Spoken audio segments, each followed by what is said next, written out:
Welcome, ladies and gentlemen. We are here at the panel discussion right at the fag end of the day, and the panel is basically on climate change and its impact on agriculture. Myself, I'm Sanjeev Mukherjee.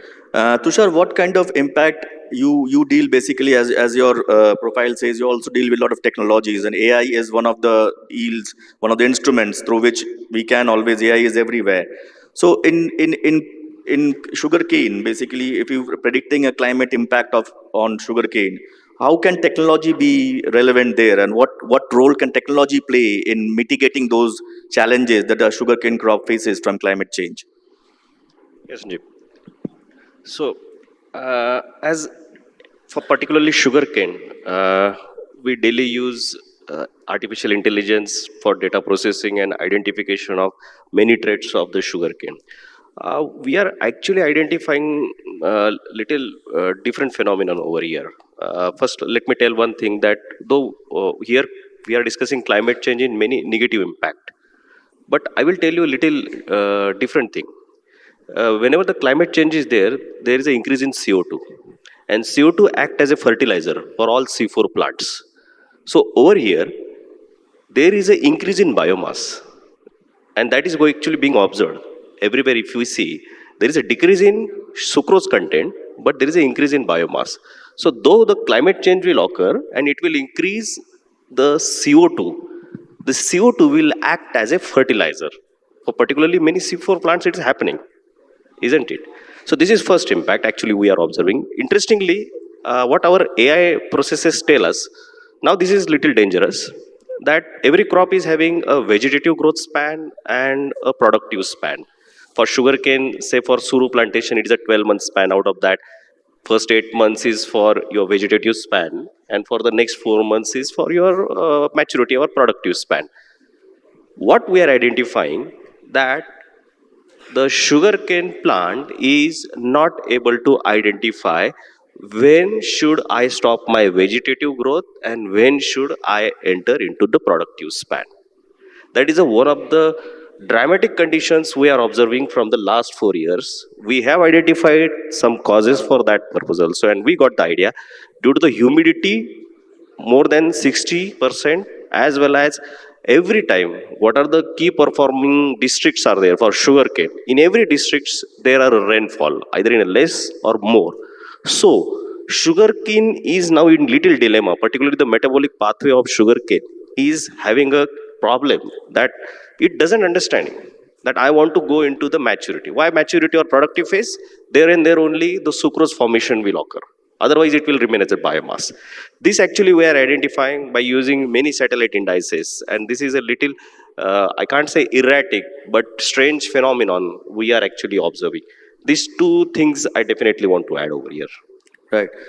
Tushar, if I come to, means you have been working with farmers as well on the ground. But your company does work.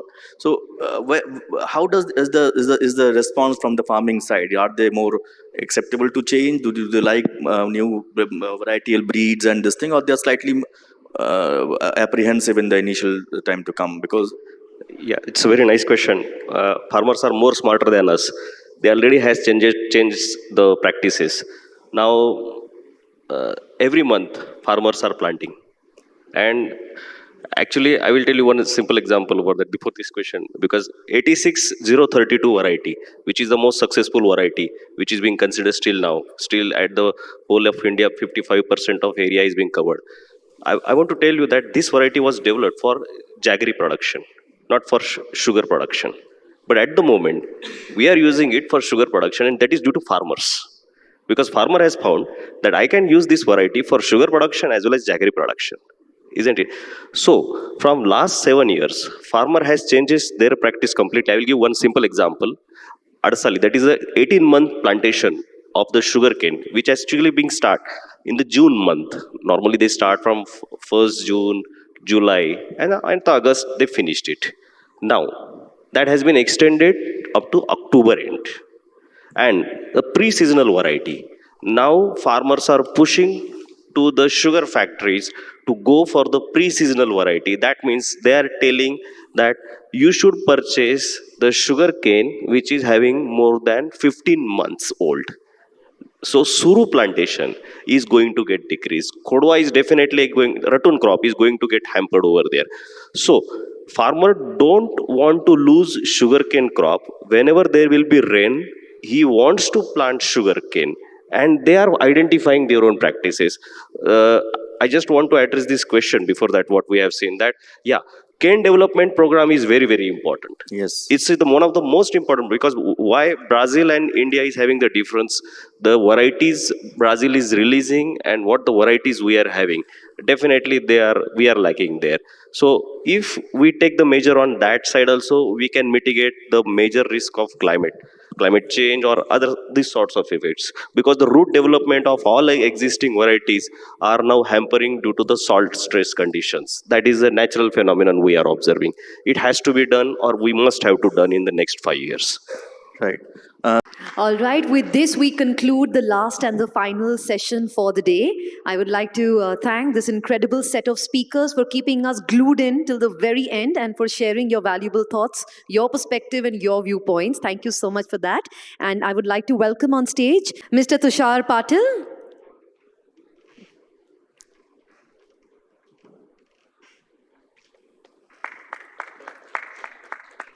And lastly, Mr. Sankalp Suman. I'll request everyone to take center stage for a group photograph. We can all come a little forward.